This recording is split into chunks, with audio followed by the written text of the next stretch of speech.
Bonjour à tous. On entend beaucoup parler du changement climatique. Mais comment se traduisent d'ores et déjà ces changements en France, puis en Europe et dans le monde? Quels sont les impacts sur les cultures de céréales et quelles sont les solutions envisagées pour y faire face? Eh bien écoutez, pour en parler, j'ai le plaisir d'être avec Olivier Dedon. Bonjour Olivier. Bonjour. Olivier, vous êtes ingénieur d'études spécialisé sur les données météorologiques et climatiques chez Arvalis. Alors, on parle souvent du changement climatique, comme je l'ai dit, et de ses conséquences. Mais aujourd'hui, comment celui-ci se manifeste-t-il? Pour nous répondre, il me semble que vous avez une infographie à nous montrer qui va s'afficher à l'écran tout de suite. Oui, alors pour répondre à cette question, je vais prendre une illustration assez simple, qui est justement l'évolution des températures en France.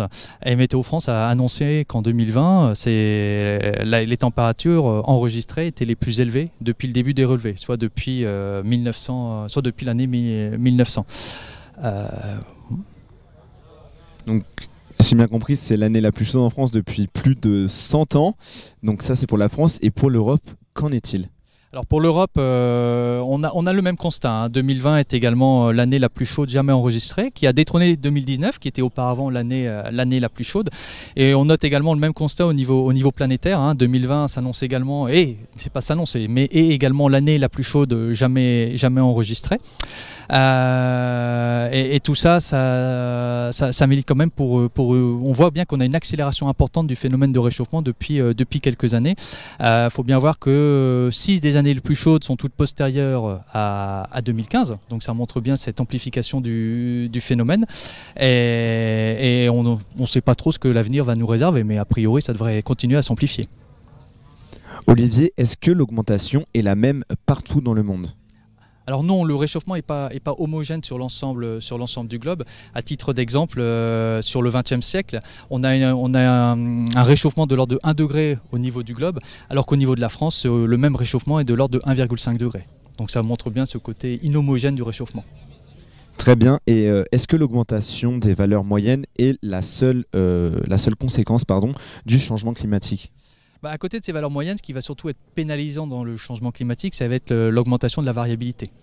Donc il faut comprendre que plus on fournit d'énergie à la machine climatique, plus on réchauffe la planète et plus on va avoir d'énergie à la machine climatique et plus on va accentuer les phénomènes extrêmes. Donc l'Organisation météorologique mondiale a annoncé que sur les 20 dernières années, le coût des catastrophes liées au changement climatique avait été multiplié par 2,5. En France, on note également sur les 20 dernières années une augmentation des vagues de chaleur qui sont plus longues et plus intenses, ainsi qu'une évaporation accrue des sols. Au niveau du pourtour méditerranéen, on observe également une augmentation des pluies extrêmes. Très bien Olivier. Et quelle est la cause de tous ces changements ? Alors la cause des changements, c'est les rejets de gaz à effet de serre d'origine humaine qui vont modifier l'effet de serre qui est en lui-même un phénomène naturel et qui permet justement à la vie de s'épanouir sur la planète. Alors on comprend bien que si on veut lutter contre ce réchauffement, la première action c'est de diminuer nos rejets de gaz à effet de serre. Et parmi le gaz à effet de serre prépondérant qu'il faut vraiment diminuer, c'est le dioxyde de carbone, qui est celui qui a le plus d'effet sur le réchauffement qu'on peut observer aujourd'hui. Et est-ce qu'il y a peut-être une prise de conscience au niveau international ? Alors oui, il y a une prise de conscience. Alors, elle est assez ancienne, elle date de 1992 avec la Convention climat qui a été signée à Rio. Mais à une échelle plus courte, on va dire qu'il y a les accords de Paris, fin 2015, qui ont justement défini de nouveaux objectifs au niveau des États pour limiter leur rejet de gaz à effet de serre et atteindre ce qu'on appelle la neutralité carbone. Alors c'est déjà une première étape vers quelque chose de très positif, mais on se rend compte qu'aujourd'hui, ces engagements sont encore pas assez intenses, pas assez importants pour vraiment respecter les échéances de cet accord de Paris, qui est de limiter la température à 2 degrés d'ici la fin du siècle par rapport aux valeurs pré-industrielles, et voire peut-être 1,5 degré.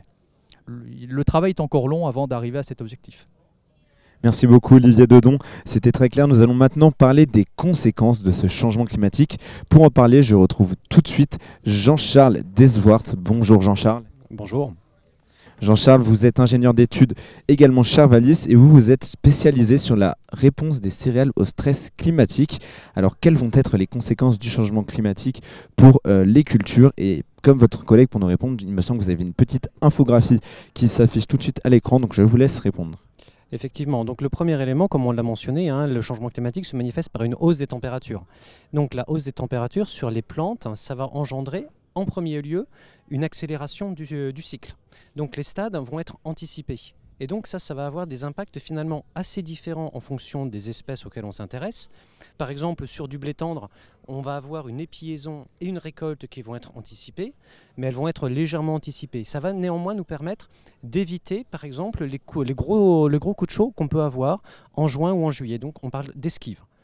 Par contre, sur des espèces d'été, par exemple le maïs, là on va ne pas être en capacité justement d'esquiver. La floraison va toujours avoir lieu en début d'été et donc on ne pourra pas esquiver ces excès de température. Après, il ne faut pas non plus voir que les côtés négatifs. Le fait d'avoir une hausse des températures va aussi nous permettre d'avoir une offre climatique en hausse. Et donc notamment des zones qui jusqu'à maintenant ne pouvaient pas faire certaines cultures d'été, par exemple du maïs, du soja, du sorgho, du tournesol, vont pouvoir le faire, comme par exemple ça pourra être le cas ici en Champagne ou dans les Hauts-de-France. Très bien Jean-Charles, et d'un point de vue de l'eau, est-ce que les plantes vont peut-être être plus stressées ? Alors effectivement, quand on y pense, à prime abord, on pense qu'il va y avoir un stress supplémentaire. Alors après, les effets sont un peu plus complexes que ça. D'une part, les précipitations, les projections de précipitations ne sont pas très précises, ne sont pas très fiables à cette échelle. Donc on pense qu'il va pleuvoir un peu plus en hiver, un peu moins en été, mais surtout ce qui va dominer, ça va être l'effet de la température sur l'évapotranspiration. Donc de toute façon, on aura une sécheresse estivale qui va être plus marquée. Par contre, la traduction sur les plantes, elle est un peu contre-intuitive parce qu'on va avoir des cycles plus courts. Donc les plantes, en fin de compte, vont réduire leurs besoins sur le cycle. Bon, ils vont être plus forts en instantané. Donc ça va être un petit peu, il va y avoir un peu des effets de balancier, de compensation. Il y a un dernier point très important, c'est que le changement climatique, comme ça a été mentionné, c'est le résultat des gaz à effet de serre, notamment l'effet du CO2. Et le CO2 va avoir un impact très fort sur la physiologie des plantes, d'une part pour la photosynthèse, mais il a aussi un effet antitranspirant. Et aujourd'hui, d'un point de vue de la recherche, on ne sait pas exactement comment va se situer l'équilibre entre cet effet antitranspirant et la demande climatique très très forte. Et quel sera l'impact des événements extrêmes ? Alors donc, effectivement, comme ça a été mentionné avant, on va s'attendre à des fluctuations climatiques entre années et à l'intérieur même d'une année qui vont être de plus en plus marquées. Alors donc, si on reprend ces dernières années, hein, en 2011, il avait fait très sec, il a encore fait très sec une partie de ce printemps-ci. On a eu des gelées, on a pu avoir des gels hivernaux un peu tardifs sur des cultures qui n'étaient pas endurcies. On a eu 2016. Donc ce genre d'aléa va être de plus en plus fréquent et on pense effectivement que le changement climatique est très très contributeur. Par rapport à ça, qu'est-ce qu'on va pouvoir proposer comme adaptation, comme réflexion sur le système ? Premier lieu, on va réfléchir sur les dates de semis, les variétés. Donc on va essayer d'optimiser le couple date de semis, variété pour essayer de caler le cycle des cultures pour éviter le plus possible les accidents, voire éventuellement diversifier les cycles de culture. Ensuite, on va évidemment avoir des leviers dans lesquels on place beaucoup d'espoir. Ce sont les leviers variétaux, parce qu'une variété qui va être tolérante aux fortes températures sera sans doute la meilleure réponse que l'on va pouvoir apporter. Donc là, les travaux autour de la connaissance de ce que entraîne l'information génétique, les outils de phénotypage pour améliorer les variétés, ça va être crucial. Et en dernier lieu, il y a évidemment une réflexion à avoir sur l'ensemble du système, à savoir quelle culture on met en place. Est-ce qu'on cherche au contraire à les regrouper, à les diversifier? Est-ce que l'on cherche à avoir des ateliers complémentaires? Voire éventuellement, est-ce que l'on s'appuie sur des aspects assurantiels pour encaisser ces aléas climatiques qui aujourd'hui nous semblent assez inéluctables? Merci beaucoup Jean-Charles. Nous avons donc vu avec vous les conséquences que pourrait engendrer le changement climatique. Mais est-ce que l'innovation variétale maintenant pourrait aider à faire face à ce changement? Pour répondre à cette question, je retrouve tout de suite Mathieu Bogard. Bonjour Mathieu. Bonjour. Vous êtes ingénieur d'études également chez Arvalis, mais vous êtes spécialisé sur la valorisation des informations génomiques chez les céréales. On a donc vu que les changements climatiques allaient avoir un impact important sur les cultures de céréales. Alors selon vous, comment la création variétale peut permettre de faire face à ces changements ? Oui, on l'a vu, donc des changements importants sont attendus, notamment une augmentation de la fréquence et de l'intensité d'événements extrêmes, comme les épisodes de canicule ou de sécheresse. On s'attend également à une augmentation de la variabilité interannuelle, donc à une augmentation de l'incertitude sur les conditions de culture d'une année à l'autre. Et du coup, il apparaît important effectivement de développer des variétés qui soient à la fois performantes, mais également résilientes vis-à-vis de ces contraintes. Et comment la création variétale pourrait aider, peut atteindre surtout cet objectif? Alors déjà, on peut penser cibler certains caractères d'adaptation en amélioration variétale. Donc par exemple, Jean-Charles en a parlé, la phénologie, afin de maximiser l'esquive des stress de fin de cycle, notamment pour les céréales à paille. On peut également penser à des caractères de tolérance au stress abiotique, comme la canicule ou la sécheresse. Et puis on peut également penser à des caractères comme l'efficience d'utilisation de l'eau chez le maïs, puisque l'eau, c'est une ressource pour laquelle il sera peut-être plus difficile d'accéder dans le futur. Et sur quels leviers d'action peuvent compter les sélectionneurs? Alors les sélectionneurs, ils ont à leur disposition différents leviers.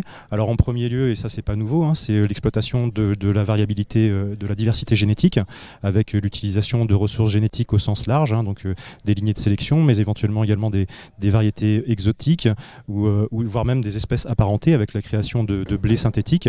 Et puis on peut penser également à la création de variabilités génétiques nouvelles avec l'utilisation de mutants par exemple. Alors ça c'est une chose, il peut y avoir également des outils intéressants pour les sélectionneurs, notamment les outils qui ont été récemment développés de phénotypage au débit.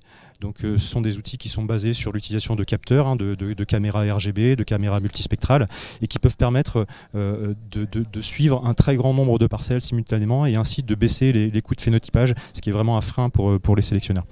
Voilà. Et puis enfin, on peut penser également à l'utilisation des résultats de la génomique, avec notamment l'identification de marqueurs génétiques. Donc les marqueurs génétiques peuvent être utilisés afin de mieux caractériser la diversité génétique qu'il y a dans les programmes de sélection, mais également d'identifier des variations génétiques favorables et d'introduire ces variations génétiques favorables dans le matériel des sélectionneurs. Très bien Mathieu, et pourriez-vous nous donner quelques exemples assez concrets des apports de la génomique ? Oui, alors on peut penser par exemple à l'introduction de gènes de résistance aux maladies et aux ravageurs. C'est par exemple le cas des résistances portées par les gènes PCH1 pour le piétin verse et SM1 pour la cécidémie orange chez le blé tendre. Donc on dispose de marqueurs génétiques qui permettent de suivre en fait ces résistances dans la généalogie des sélectionneurs. Et d'ailleurs on observe que ces résistances sont largement présentes dans les variétés présentes au catalogue officiel. Merci Mathieu, merci beaucoup pour votre intervention. Donc l'innovation variétale pourrait donc faire face à ce changement comme on l'a vu. Je vais désormais retrouver notre dernière intervenante, Élodie Galgardi. Bonjour Élodie. Bonjour. Vous êtes ingénieur régional Nord chez Arvalis. Alors quelles vont être les conséquences du changement climatique sur les ravageurs et les bioagresseurs et les maladies? Pardon, excusez-moi. Donc ravageurs et maladies, donc c'est vrai que l'influence du changement climatique, on l'a vu, va avoir une incidence sur le climat, donc en tendance des températures plus chaudes.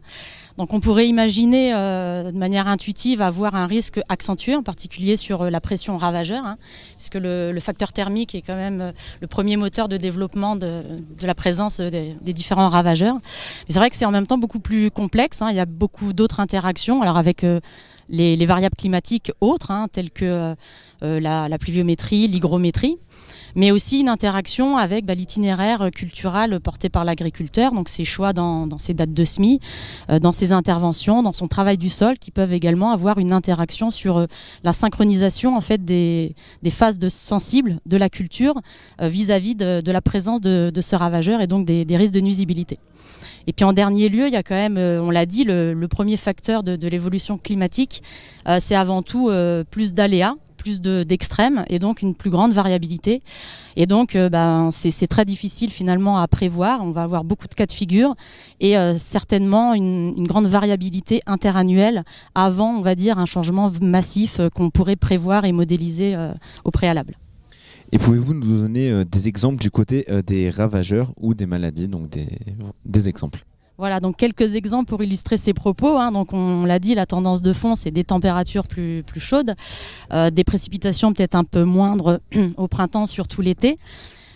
Et donc, plus chaud veut dire potentiellement plus de ravageurs en masse, mais peut-être pas forcément plus de nuisibilité. Ça va dépendre de beaucoup de facteurs, beaucoup d'interactions potentielles. On peut prendre 2-3 exemples du côté des ravageurs, hein, donc la présence de pucerons sur épis, par exemple. Les derniers printemps ont été quand même assez chauds, donc on a eu la présence de ce parasite un peu sur feuillage, un peu sur épi, mais finalement très peu de nuisibilité, peut-être une synchronisation différente entre la phase de sensibilité de la culture et puis aussi d'autres régulations, la présence d'auxiliaires qui peut aussi interagir. Voilà donc un exemple. À l'inverse, un autre exemple, on a quand même en tendance de fond des automnes, on l'a dit, beaucoup plus doux. Des hivers beaucoup moins marqués, beaucoup moins de températures gélives. Et là, clairement, on a quand même la présence de ravageurs à l'automne qui est favorisée. En particulier les pucerons sur automne vecteurs de virose qui transmettent la jaunisse nanisante, la JNO, qui en plus accentuée avec un contexte réglementaire et des alternatives de moins en moins présentes, qui augmente le risque sur céréales d'hiver, sur orge d'hiver particulièrement. Donc là, on a une incidence qu'on peut voir dès à présent. Et puis, si on termine avec quelques exemples du côté des maladies, on a des printemps en tendance un petit peu moins secs, qui sont plutôt défavorables à la présence de septoriose, qui aiment bien la pluviométrie régulière au cours du printemps. Mais là aussi, c'est dur de faire des généralités, parce qu'on peut très bien se retrouver avec un printemps avec également beaucoup de pluie qui va être favorable. Mais c'est vrai que sur ces dernières années, en tout cas, on est sur ces tendances. Et puis, dur de généraliser encore une fois, inversement, la rouille brune, on va être favorisé par contre, elle pour le coup, avec des températures beaucoup plus chaudes qui va lui être favorable sur la fin de cycle. Et quelles pistes d'adaptation ont du coup les agriculteurs pour faire face à ce changement climatique ? Donc effectivement, on peut y voir un certain nombre de risques dans l'itinéraire technique au niveau de l'agriculteur, mais on peut quand même mettre en avant un certain nombre d'opportunités qu'il a déjà à disposition. On a beaucoup évoqué déjà le levier variétal, donc la génétique qui va être quand même d'un appui potentiellement, en tout cas pour la gestion des risques parasitaires. La recherche a fait beaucoup d'avancées et aujourd'hui l'agriculteur dispose de variétés tolérantes à la fois aux maladies et même aux ravageurs, avec parfois des gènes de résistance qui permettent d'alléger les protections et d'abaisser en tout cas ce risque. Et puis après, plus globalement, on l'a vu, il y aura quand même beaucoup plus de variabilité pour l'agriculteur, donc il aura tout intérêt à essayer de s'adapter au mieux à l'année. Les outils de pilotage peuvent être très utiles aussi pour eux, pour capter la variabilité. Là, on parle maladie, donc pour gérer les maladies, mais ça va être aussi pour gérer son pilotage de l'azote, par exemple. Donc vraiment une adaptation qui va être nécessaire pour les prochaines années. Et puis sur du plus ou moins moyen terme, ça va être vraiment repenser aussi son système de production pour être plus robuste aux différents aléas, pour être plus sécuritaire. Donc ça peut être dans le choix de ses espèces, avoir une diversification, à travers aussi le choix de ses variétés, autour du bouquet variétal qu'on pourrait évoquer. Mais même plus largement, au travers du choix de ses espèces dans ses rotations, il pourrait potentiellement avoir des créneaux, des ouvertures sur certaines régions avec l'opportunité par exemple de semis, de couverts intermédiaires à vocation énergétique par exemple, qui pourrait être une opportunité, ou l'adaptation de cultures ou d'espèces qui sera favorisée. Voilà, le maïs un peu plus au nord, ça pourrait être également plus favorable. Donc là c'est vraiment tout un choix de système au niveau de la rotation qui sera laissé au choix de l'agriculteur, et en tout cas il y a des opportunités qui s'offriront à lui. Merci Elodie Gagliardi, je remercie une nouvelle fois vos collègues Olivier Dedon, Jean-Charles Dezwart ainsi que Mathieu Bogard. Le changement climatique est donc un enjeu majeur pour le monde agricole. Pour le monde agricole, mais pour y faire face, les agriculteurs ont à leur disposition différentes méthodes qui pourront leur permettre de lutter le mieux possible.